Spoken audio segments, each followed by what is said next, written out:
So you're in Minnesota right now? I'm in Minnesota right now. Okay.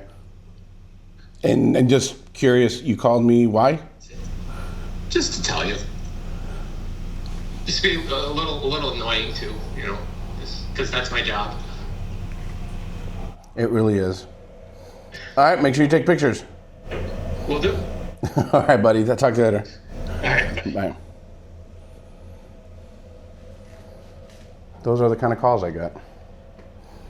He's in Minnesota. He just wanted to let me know. That's Mark. Okay, let's talk. So back here, underneath here, there is a wire harness. There's a wire harness back here. Why am I bringing that up? Well, remember this? Okay, got her ready to be picked up. Got the driver from Bert's Barracuda coming to pick her up because she went on limp mode. So that taught me a lot. Well, I've come to the conclusion that, you know what, it's not always Harley Davidson's fault. Let me explain to you why.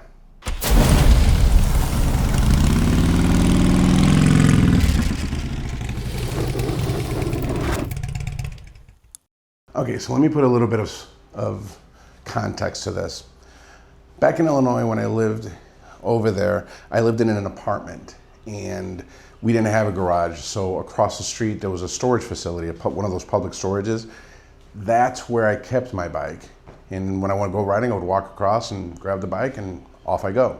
So when I started this channel 2 years ago, it was, again, you've heard me say many times, to share the experience of someone who's not experienced, right? To share my experience in it, of owning a new Harley Davidson, which ended up being my 2024 Road Glide.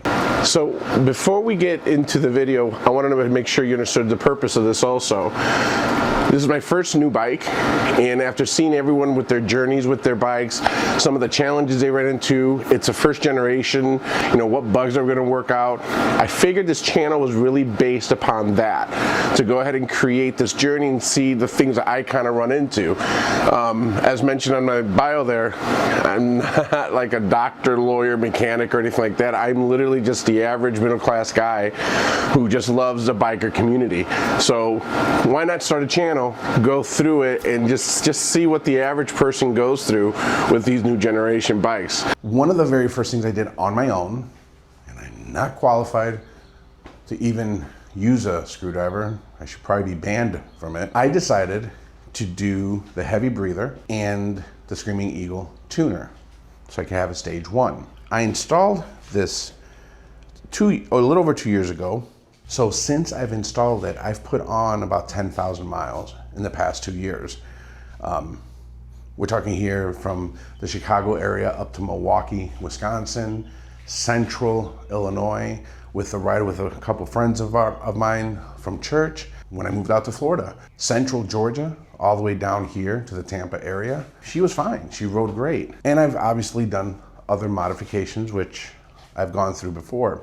The bottom line is that when she went on limp mode, what happened was I was getting that caution light a lot. You know, the yellow triangle, no codes. So I cleared it. I hear that it does get phantom codes from time to time. In some cases, I just left it on, and after riding it, it would go away. Well, a few days before I was going to film a Purpose to Ride, which was when my son proposed to his girlfriend, I was going to use the bike for that ride. Well, she went on limp mode. And basically, I'm riding. Anytime I hit 35 miles an hour, 30 miles an hour in second gear, boom, lights flash, the check engine light and the caution light.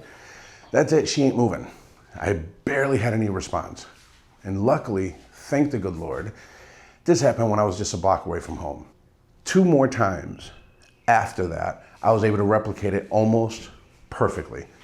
Second gear, about to hit 30-something miles an hour, limp mode. So why did I bring up the heavy breather? Well, here's why. I want to do a huge shout out first and foremost. The TBMR group that I did an episode I did riding with, I met a cool cat there. Cool bud, Brad. Brad, if you're watching, thank you. Thank you so much. But I Texted him a little bit of the experience I had in trying to get this resolved. I'll leave it at there. And as I was talking to him, he reminded me, without knowing he reminded me, that my channel is not to do negative reviews. I won't do it. You've heard me say it before.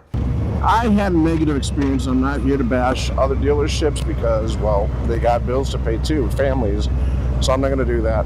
Here was a disclaimer just so you guys can feel confident on this video, what you're watching. I made it clear that if anything negative happens, I'm not gonna post the video. I'm not out to do negative videos. That's not my thing. I'm not about that. Whether we like another business or not, there's people feeding their families, they have kids, bills to pay. I won't do that. Brad reminded me of that, and he didn't even realize he reminded me of that. So a huge shout out to him. I'm saying that because due to my experience I was going through at that time, I pretty much had the bike in the garage after I went limp mode for about a good week. Then I took his advice and I contacted Bert's Barracuda, Harley Davidson, out in St. Pete. And right on time, amazing customer service. They came and picked her up right at my house. A day or two later, the service department calls me up, very straightforward, asked me who installed my heavy breather. At that moment, I kind of blanked and I didn't remember who it was. Did I have a shop do it? And he told me because of how it was installed, it's not gonna be covered under warranty. Why? Because that back plate to this heavy breather pinched the actual wire harness that's on there, which your throttle cable is in there, your electronic throttle, but it pinched it and I have to pay for it, which I did. It was my fault. I did it wrong. So that's why she went on limp mode. I installed that heavy breather, the snorkel version, and I pinched that cable. Sweet God. It's hotter than Satan's armpit. So the installation of the heavy breather was me. Now, during the time that the bike was in the garage, this is the purpose of this video. While this bike was in the garage, I went ahead and posted on a Facebook group under my own alias and asked about limp mode. Everyone was, most, not everyone, that's not fair. A good portion of people were pointing out certain things that they've noticed, right? The coil, the zip tie coil cable, which I clipped that off a while ago. I checked it anyways. It's very healthy, it's solid, nothing wrong there. Others are saying, pull the fuse, it's the ECM update, it's this, it's that. Everyone was pointing fingers at Harley Davidson. Of course, there were those, well, you bought a Harley, you get what you got, and you should have bought an Indian, you should have, just negative garbage. And I wish people, you guys are better than that. If you're watching this video, you're better than that. We're supposed to be a community. I did a whole video, a whole episode on that. We're a community. We're supposed to stick together. Anyways, moving forward. In that forum, something stuck out. How everyone was commenting. Everyone was pointing fingers at Harley. Fact, not a single person asked the right question, which was this. What did you do to the bike? Did you install anything? Did you do any modifications? No one asked that. It was amazing to me how many people pointed fingers at Harley Davidson, that it was their fault. You know, insinuating, right? It was already insinuated it was Harley's fault. Nobody asked me, did you do anything to it? Did you install anything yourself?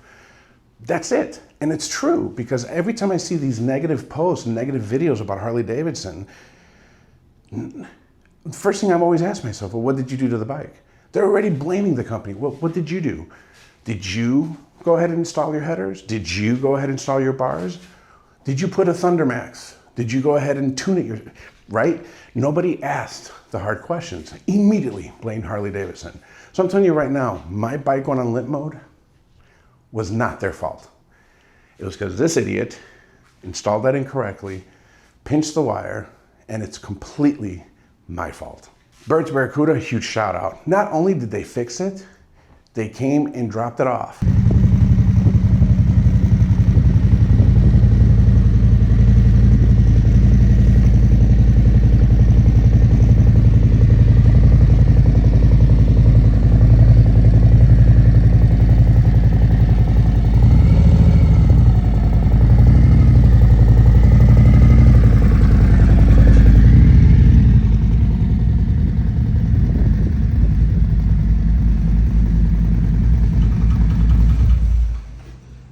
the same guy I met that picked it up.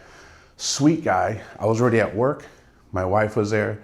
He unloaded the bike for me, moved it into the garage for me, and I never had to leave the comfort of my home to go get my bike back. So a huge shout out to them. That's how dealerships should be. I love Bert's Barracuda. I love Crystal River, or Crystal Harley Davidson up in Crystal River, Florida. That's how you treat your customers. Make them feel like rock stars. Make them feel like they did a good thing. It's a community, a relationship. A lot of dealerships are missing out on that. A lot of dealerships are missing an opportunity to really wow the customer. I'll leave it there. So a huge shout out to Bert's Barracuda. Thank you so much. And I got my bike back. I went ahead and rode with the guys, a couple of friends of mine, Jose and Troy. And we rode up to Ocala, Florida, or at least in that area. And she performed. She was awesome. So she did awesome. So it was great to ride it again. So yeah, she went on limp mode because I installed the heavy breather the wrong way and pinched a cable. It was my fault. It was not theirs. Okay? Sweet God, it's hot. If you notice, my videos are a little bit more spaced out. I just started a new job, so I'm kind of trying to get grounded and get situated there. So you might see the video spaced out some more. But to all you guys who kept checking in to see what was going on because of the short, thank you so much. I truly appreciate you guys. Adore all you guys. So, it's hot outside. That's my rant for the week. Remember, find a purpose to ride. Find your purpose to ride. God bless you guys, and we'll see when the next video comes out. Peace.